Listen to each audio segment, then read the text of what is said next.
nosso jogo de tabuleiro é apresentar de uma maneira bem lúdica, bem fácil de ser compreendida para homens de qualquer idade, mas sobretudo foi pensado para jovens, né? Falar um pouquinho sobre o que é violência contra a mulher. Porque muita gente ouve falar disso, mas associa diretamente à violência física. Enquanto existem outras formas de violência, existem leis de proteção e existem já mecanismos, né, públicos e privados, não só para proteger a mulher, mas para acolhê-la, né, no momento em que a violência já ocorreu. Então a ideia é que por meio de um jogo de tabuleiro, o jovem pudesse ter então conhecimento de uma maneira bem lúdica. Ele começa ali jogando os dados, sai aqui com uma casinha, então digamos que o dado tenha dado 4, vai para casa 4 e tem uma série de cartas, né, onde tem uma série de questões que nós fazemos por esse jovem para ele começar a refletir sobre o que é ou não violência. Por exemplo, a indução ao aborto é um tipo de violência? O que você acha? A ideia é discutir com o jovem um pouquinho sobre isso, para que ele entenda que é sim um tipo de violência, a indução ao aborto é um tipo de violência sexual e, portanto, é um crime, né? E por isso ele vai avançando na medida que ele sabe ou não sabe, né? As respostas que estão aqui nas diferentes cartinhas, ele vai avançando, vai tendo algumas informações importantes ao longo da sua trajetória, até que ele chegue aqui na nossa mensagem final, né? A ideia é que esse jovem saia daqui com a ideia de que se eu amo uma mulher, seja ela mãe, irmã, prima, amiga de escola, namorada, eu vou cuidar dela, né? E vou ajudar a protegê-la, não só de mim, mas de outros homens, né? Que possam de alguma forma estar mal intencionados e não terem, né, esse nível de conhecimento e sensibilidade. Nosso trabalho é uma forma de conscientização dos homens, dos jovens, porque muitas vezes os homens fazem uma cantada, um elogio, achando que a mulher vai gostar, e às vezes ele está sendo muito abusivo, está sendo muito invasivo, né? Então o nosso jogo é para isso, é para conscientização dos homens. O nosso projeto, a ideia é que vocês possam interagir com esse conhecimento sobre a violência, para que não seja uma coisa muito dura de se entender, uma forma muito agressiva para que chegue ao outro. Então a nossa ideia é que vocês possam pegar o dardo, estourar a bexiga e tirar uma pergunta. Nessa pergunta vai ter uma relação afetiva ou violenta. Fica a critério de vocês entenderem se aquilo se aplica de forma violenta ou de forma afetiva na sua vida. Então a nossa ideia é que vocês interajam com as bexigas, explorem, brinquem, mas também aprendam, absorvam a informação sobre a violência contra a mulher. Aí, no final da brincadeira, depois que a pessoa responder a pergunta, se ela acertar, ela ganha um pirulito com uma mensagem falando também sobre a violência contra a mulher, como por exemplo essa aqui, que é: nós mulheres nascemos independentes, feitas para sermos limitados apenas por quão grandes podemos tornar nossos sonhos realidade.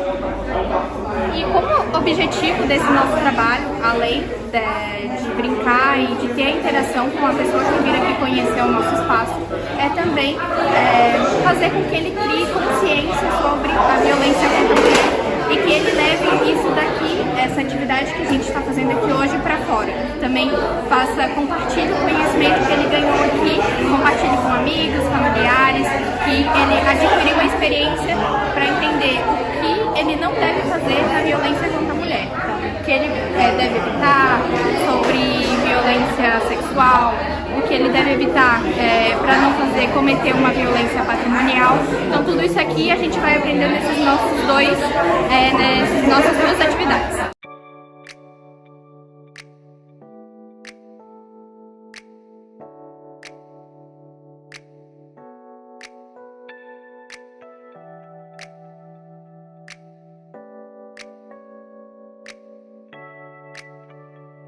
Trabalha sobre violência contra as mulheres. Ela fez várias HQ com algumas histórias. Uma de violência, outra de abuso no trabalho. em psicológica, sexual. Cada uma dessas aqui tem um final próprio. Daí, no caso ali, quando eles estão desenhando ali agora, você pode escrever um final ou desenhar um final. No caso, por enquanto, só desenharam. Mas daqui a pouco vai ter uns desenhos do final alternativo daquelas histórias que a gente fez ali.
Você vê aqui, você acha que no final da história não foi correto, da maneira que você achou.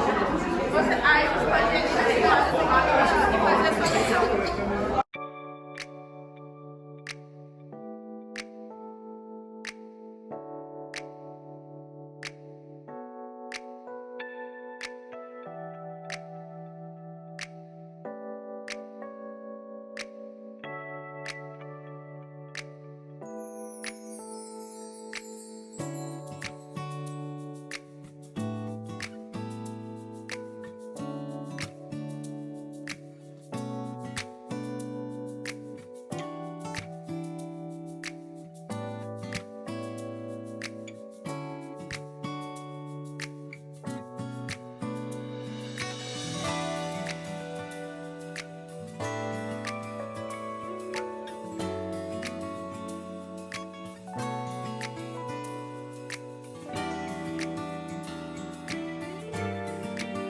Nós trabalhamos sobre os 5 tipos de violência. Temos aqui a violência patrimonial, violência física, violência moral, sexual e a psicológica. Separamos esses tipos, pegamos aqui a explicação de cada uma com imagens, né? A do Marcos na moral, se ele quiser falar um pouquinho. Falar um pouco da violência moral, que é a minha violência, que ela é simplesmente todo ato que configure a calúnia, a injúria e a difamação, que são crimes que são contra a honra e já são tipificados no Código Penal, mas na Lei Maria da Penha ela tem uma pena um pouco maior, né?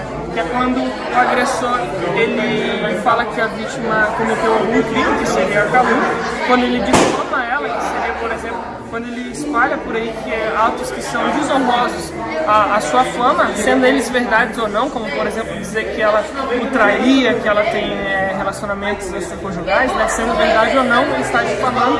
E também a injúria, que é o mais comum, que é os xingamentos diretos à pessoa. E às vezes as mulheres não sabem que estão sofrendo violência, mas está tipificado de violência. Violência patrimonial é aquela que o agressor gera prejuízo financeiro ou de bens materiais da vítima. Tá? Ele começa ali controlando os bens, os dinheiros da vítima. Não é só questão financeira, mas muitas vezes também a questão da documentação, onde a vítima pode estar destruindo o documento, impossibilitando a pessoa de trabalhar ou algo assim, né? Então não é só o prejuízo, mas também a documentação, algo que impossibilite ela de estar buscando seus meios financeiros de trabalho, né? E essa seria a violência patrimonial. Vou falar um pouco sobre a violência física, tá? Qual que é o conceito de violência física? São atos violentos com o intuito de ferir, machucar, causar dor, sofrimento ao outro, né? É importante enfatizar que a violência física ela pode deixar marcas evidentes no corpo ou não, né? Quando existem casos em que não deixa marcas, que dificulta para fazer o boletim de ocorrência. Então, nesse caso, essa agressão ela não vai ser considerada física, ela vai ser considerada como vias de fato. Lá no artigo 129 do Código Penal está escrito esse tipo de crime. É um crime que pode pegar de 3 meses a 3 anos de prisão. Aqui no Brasil foi feita uma pesquisa do Datafolha, é a mais recente, referente a esse tipo de violência, esse crime. Então, o que foi constatado que 67% das mulheres sofrem, de 1 a cada 3 mulheres sofrem violência física dentro de casa, por companheiros e ex-companheiros. Por isso que a lei Maria da Penha ela é tão importante, né? Não só para a prevenção, como para dar um amparo a essas vítimas que sofrem esse tipo de crime. Eu trabalho a violência sexual, como o tema já disse, são vários tipos de violência. Seja no caso com crianças, adolescentes, até no adulto, seja no ambiente de trabalho ou até mesmo na faculdade ou na escola.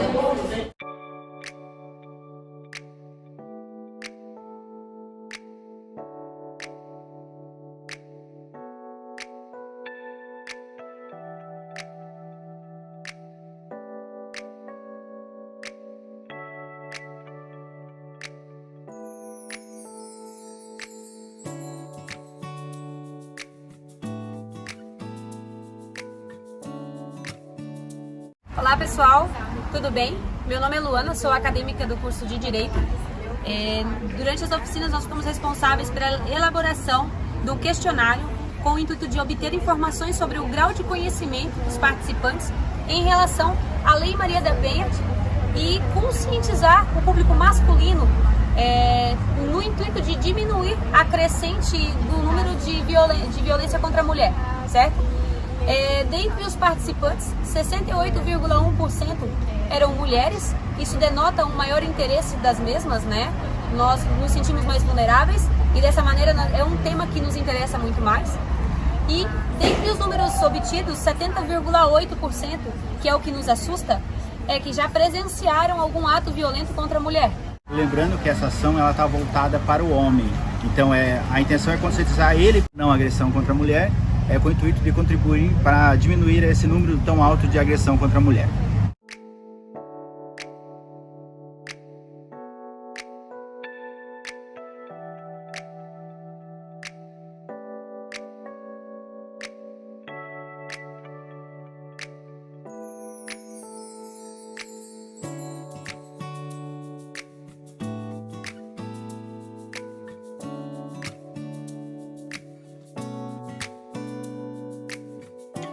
Maria da Penha ficou paraplégica por que razão?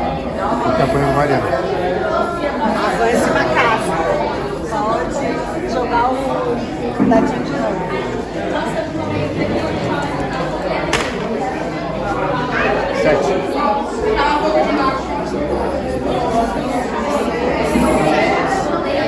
É só uma informação. Em 2015, a Lei 13.104 altera o Código Penal, tornando feminicídio um crime hediondo. Pode jogar de novo. O café não caiu bem,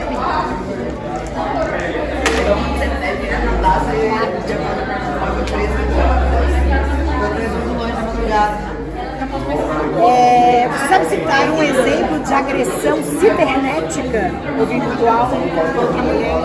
Agressão cibernética. Divulgação de imagens violentes. Perfeito. Avance para casa.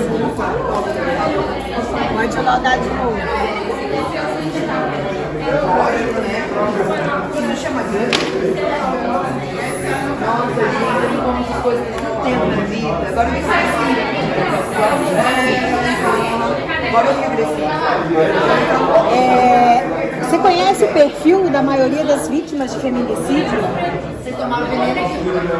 Raça, idade, classe social, alguma dessas características? Tem ideia? Tirando o fato de ser mulheres, não existe um perfil fechado. Na verdade, as notificações elas são feitas, em geral, de classe média baixa, né? mais. Todas as classes são atingidas. Exatamente. Mas o feminicídio, de fato, ele se dá mais na classe média baixa. Avanço na casa. Pode jogar mais.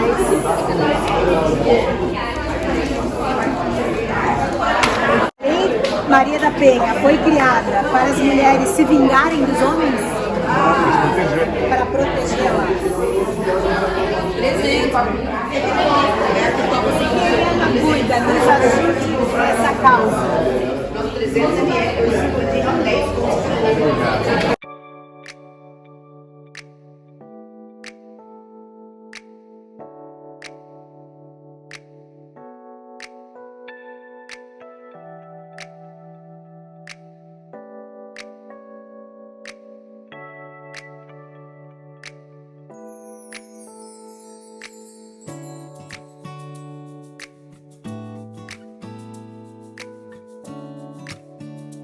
Eu sou palestrante e uma das palestras que a gente tem específico para homens, eu acho que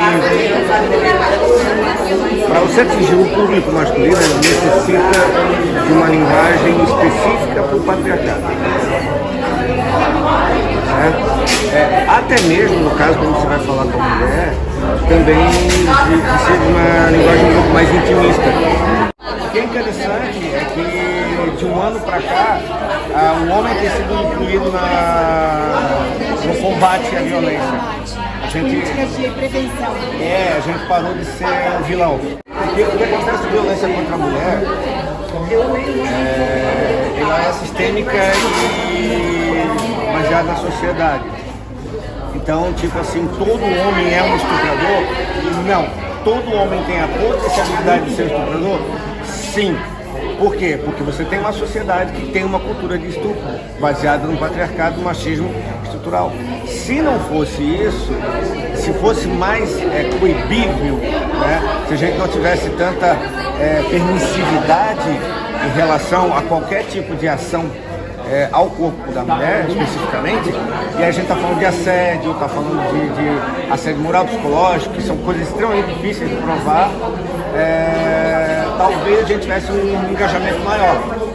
Mas como para mim é confortável não ter que me indispor com a minha galera, aí... entrar no jogo. Exatamente. Então um argumento que eu uso bastante é que antigamente a gente usava esse argumento, mas se fosse sua filha, mas se fosse sua irmã, não funcionou. Tem que ser uma coisa voltada para eles têm que sentir. E a gente precisa fazer com que a empatia seja sentida. Então quando você sente que você pode ser estuprado, aí você sente o medo, aí você sente o desconforto. Aí é uma outra linguagem que a gente está mudando agora, né? Não é fácil.